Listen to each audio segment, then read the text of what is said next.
and just looking and listening to the terms, I'm sure they get it right away. At saka mga veterano yung mga ito. And it was a simple timeout from Coach Sherwin Meneses. Wala naman tayong babaguhin. This is the situation we are in. Dalawa, ha? Lalo na si Yellow has been to Japan, Korea. Alanganin. May tao. Kaya Atienza was in the way of Yellow Basa for that back row attack. Now, the body language there is, teka, ito yung plano, ha? And you could see a rare frown from Yellow Basa because that play did not go the way they planned it. Galanza, it is held up high. In the meantime, they go back row from the pipe. Magandang yells for it. The set. Din. Oh, yes! Oh, yes! And the chess match between the coaching staff, yung mga substitutions nila, people might think na maliit lang yung difference, but it changes the complexion of the ball game entirely. The crossovers with 5 straight points. Problematic, but they make do. Atienza, inabot. Well done. Panaga on a slide. Splitting the blockers there. That's a good strategy for Gia Morado de Guzman na long slide attack yung ibibigay niya kay Janet Panaga and you can just go to your usual C set for Gia Magalanza. Gia will serve. Her team currently down. She has done that much so far in terms of setting. Oh, she's red hot here today. After getting 2 consecutive block points, she gets 2 consecutive attack points. Job well done for Vicar and Santiago Manabat. Boy, they created the gap we have right now. 22-18 here in the second set. First set going the way of Creamline.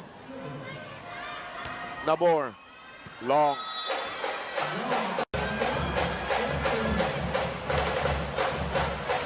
Creamline still has to get 3 consecutive points.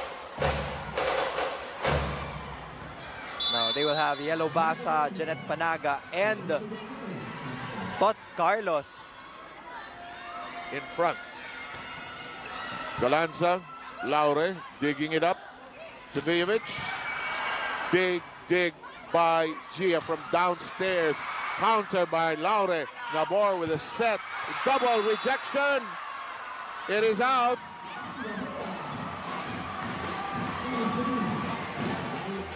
There's no challenge. I think Yellow was asking for a challenge. But it will not be implemented, so it will be up to the first referee to make the final calls this entire game. And with that point of the Chery Tiggo crossovers, they now have a 4-point lead. And they're tiptoeing towards the finish line here. Elena Savijevic, long.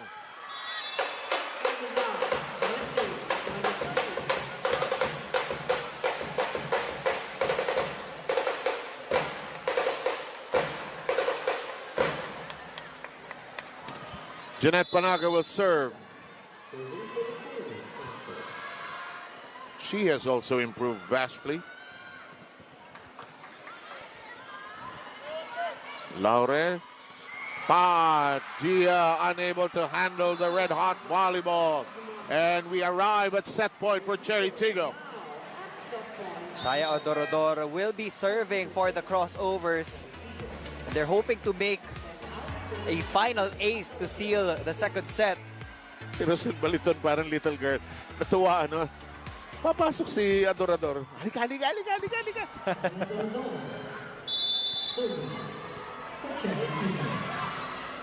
That's hard job, ha? Coming off the bench, nasa serve ka. Nako, ang hirap nitong set ito. Ginawa ng paraan. Pat hammers it down. And the second set belongs to Chery Tiggo.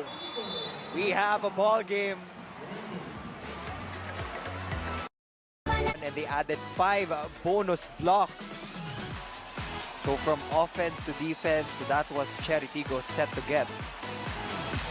You know, you won't be very good in every set. So it's a way of, probably the word mindset was used, on how you're going to win in its entirety. So this could be a turning point, this third set, which is coming up. Now, Eliza Valdez will have to get going here. She's been, she did not have a very good start. She had 3 problematic digs, actually. Not good for her confidence. Let's see how she adapts here in the third set. We're glad that you can be part of the Premier Volleyball League here today. Underway with your third set. Dig from downstairs. Gia sets up Galanza, who also had a hot hand. She's going to be in double figures most likely here today. Ooh, I think na-misjudge ni Yellow. There was also a miscue on the side of de Guzman and Eliza Valdez. Okay, it's 1-0. Chery Tiggo scratches the scoreboard first. Nabor. Gia sets up Panaga. It's still in play. Here comes the attack. Sevejovic. Gia has to track it down. That crawls down and out. Yellow Basa powering through the block of Mylene Pat and Rosel Baliton. Gia Morado de Guzman with that bump set to the left wing.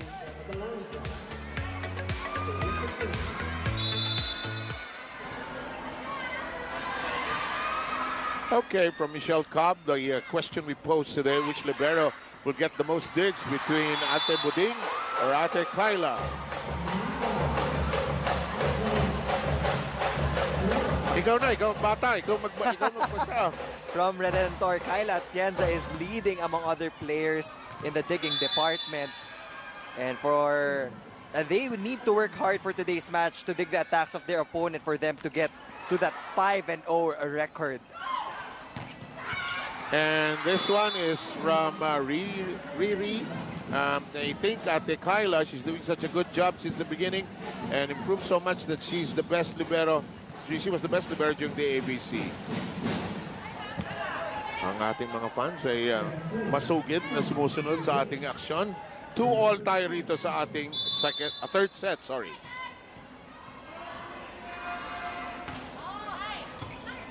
Atienza bungles that. She knew it. The minute it left her hand, she was hoping for the best, actually. Now, Ella De Jesus will be replacing Kyla Atienza in the back row. So far, okay naman si Kyla Atienza in digging, but it has been her reception that has been a problem for Creamline so far. So Coach Sherwin Meneses will start to utilize the 2 liberos that he has. I'm still getting used to seeing Ella De Jesus as a libero, actually. When, you know, in college, she was quite a scorer, in fact. Tabla po tayo sa 3. Diba? Kaya nga binansagan ni Bob Gonzales ng elevator yan eh. Wala nga gamit na elevator, pero lumilipad. Makit mag-isa. Panaga, long. May problem ang serve ng ng Creamline. May mga lampas silang serve. They're looking to find a target, but they keep on overshooting the mark. Kasi gusto tamaan yung zone 1 or zone, 6. Ito mababa, kinuha sa taas. Reverse set, yellow.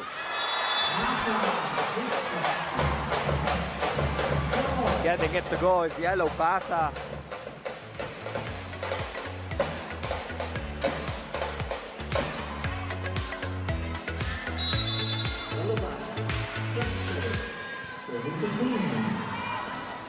Yellow Basa serve.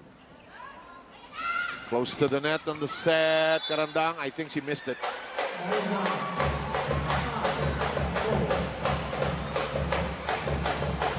If you're just joining us, the sets are tied at 1 apiece, as you can see on your scoreboard. First set going the way of Creamline, 25-23, and the second was taken by Chery Tiggo. 25-20 was the score in the second. Yellow Basa wanted to give a high five to assistant coach Carlos Santos because I think he was the one who gave the directions to target that zone. Okay. And she immediately scored. Duremdes killing on the floor. It is rejected by a double block. The more adjust. That punches through. A lifting violation will be called on Seth Domingo. No team getting a big lead so far here in set number 3.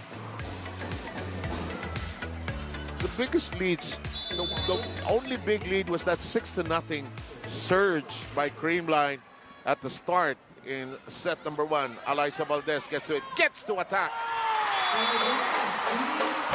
And that's the Alyssa Valdez.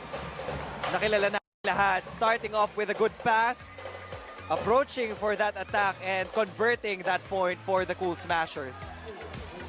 Adjusting her hand on the way down. Creamline with the slight lead, trying to hit that technical timeout first. And Paat gets to it, it's still playable. Savejevic gets it over, the quick.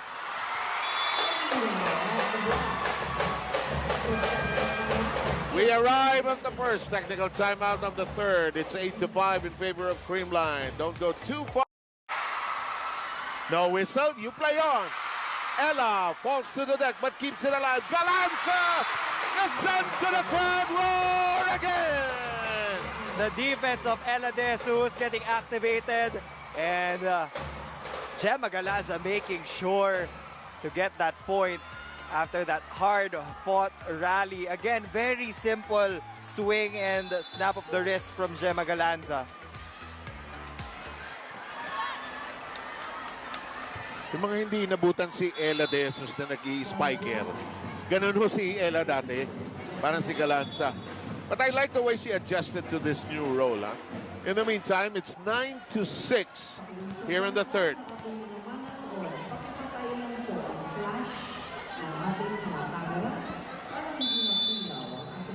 Oo, hindi masama akong nasisilaw si Neil Flores. Huwag niyo bubuksan ang flash niyo habang kinukunan si Neil. In the meantime, that's out. Biggest lead for the Cool Smashers at 4 points. Pero alam mo, tama ka eh. Walang lead na nagtatagal dito eh. No? 4, di mawawala. 6, mawawala. Mukhang, alam mo yung ilaw na yan, nadi-distract yung ano eh. Nadi-distract yung mga player actually. Pati yung referee. Actually lahat. Meanwhile, that's what Seth Domingo has done up to this moment.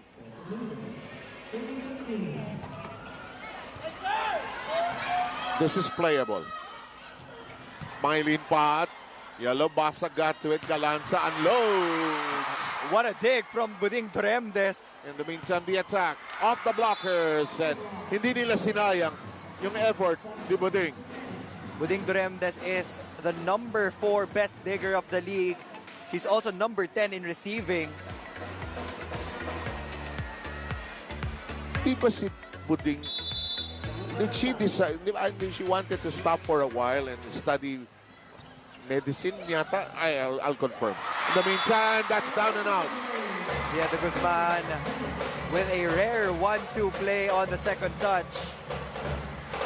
Ang alam ko libero na wanted to study medicine was Denden Lazaro Revilla, no? She was a med student at one point.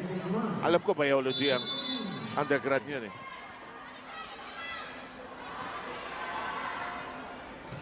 Parang si AJ, di ba? Pareha. In the meantime, it becomes a set. Yellow.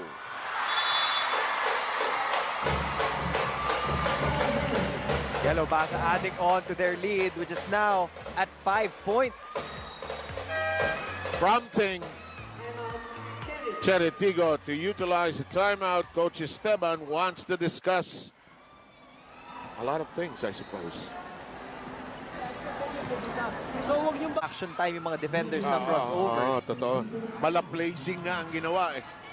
Samantala, tama si Neil, 5 ang lamang, gawin mo ng 6. Now the tables have turned. It's the Creamline Cool Smashers taking charge of that service line.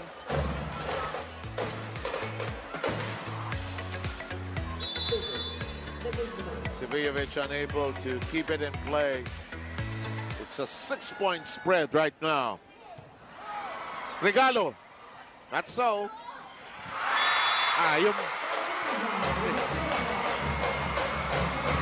Yung regalo na hindi nabuksan ng Pasko, binuksan ng 26th.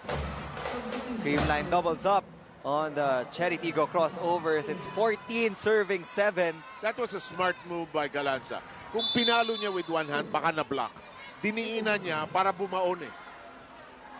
And there will be a change in the setter's position for Coach Clarence. Alina Bicar will be setting for the crossovers. And they get some dividends. Nawala din yung intensity nung Chery Tiggo. And they won that second set. By being on fire, actually. In the meantime, we'll have the serve of Bicar. Crossovers are currently down by 6. Don't you love the voice of Coach Mac Kipuela? I feel like I'm in an airport somewhere in the world. In the meantime, Yellow Basa taking flight. And the estimated time of arrival is exactly right. 15-8 count. Crazy cut shot from Yellow Basa. Being crafty in that last sequence. Sumisenyas pa si Yellow. Gusto pa ng second serving eh. Long.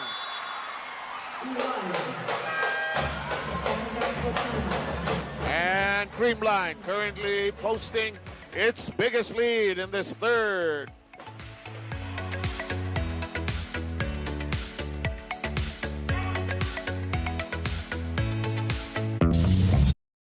Only.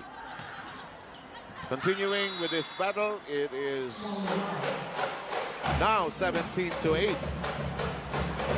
Biggest lead so far for Creamline at 9 points. They have been targeting EJ Laure on the serve.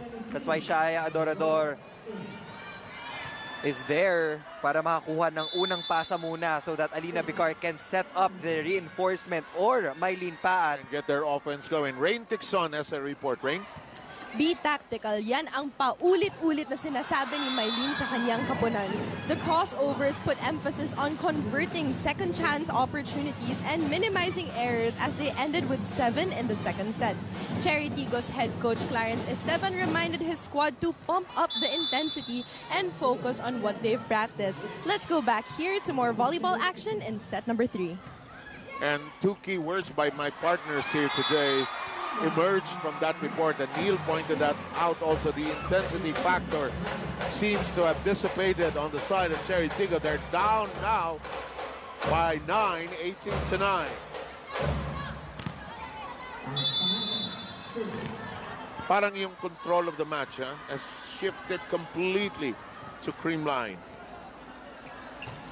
Panaga's serve. Torrendes has to stretch for it. Battle at the net. Paat unloads and scores. Eliza Valdez didn't go up for the block, and Mylene Paat saw that, so dinaan niya sa bilis ng palo to get through the defense of Seth Domingo.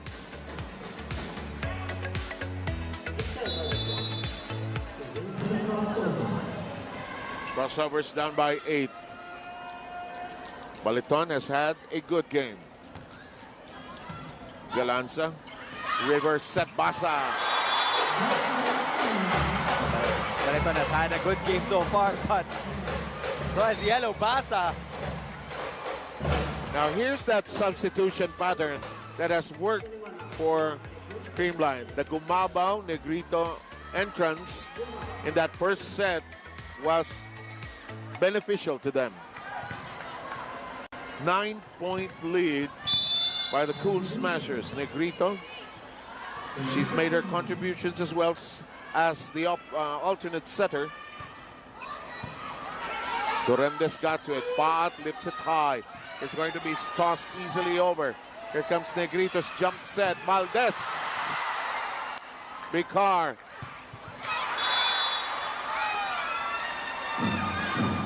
There was a touch.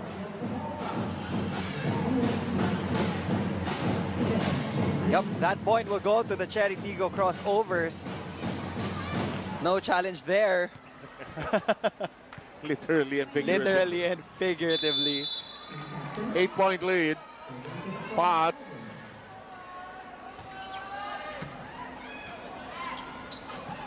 Gumabo adjusts in the air. Had to punch it over. Good counter.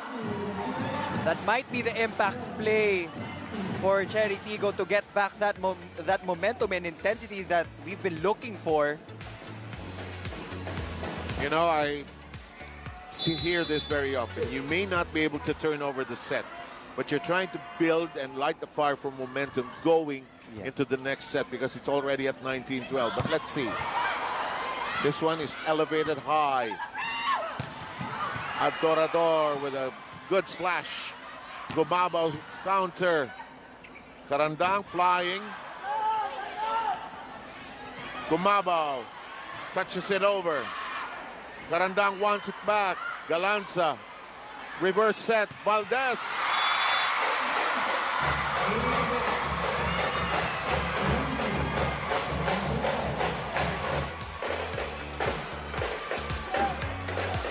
Alyssa wanted it.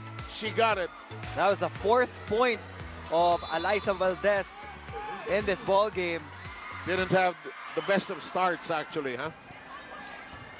But I guess it's how you finish really, although malayo pa tayo. Oh! Domingo capitalizing! Sa Carandang deciding not to go up for that block. It was already tight from that Gemma Galanza pass. That was the only thing that said Domingo could have done. Correct, correct. Buding has been steady, huh? Double block. Net violation will be called on Carandang. So that will give Creamline a 10-point lead. Their biggest. De Los Reyes seeing action for the first time, pulling out Carandang. One of the newest additions to the roster of the crossovers, Jaisel De Los Reyes from Ateneo de Manila University program.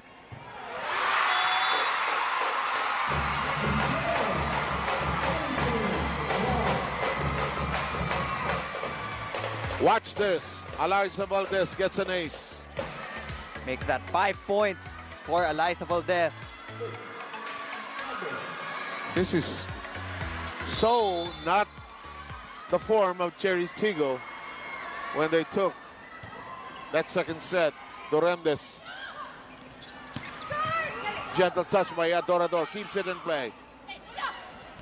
Said becomes the fake and there's a touch.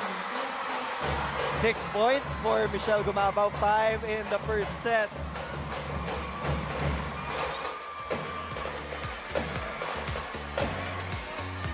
Alam na alam din ni Grito, nasa likod niya si Michelle, ano?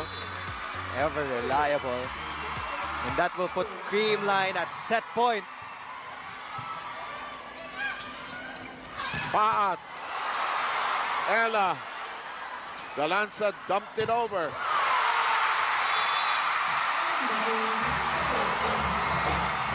The Cool Smashers get a 2-1 advantage against the Chery Tiggo crossovers. Defense killing it right now for the ladies in white. And they did it in authoritative fashion. Their defense intact, their offense percolating. One more set coming up.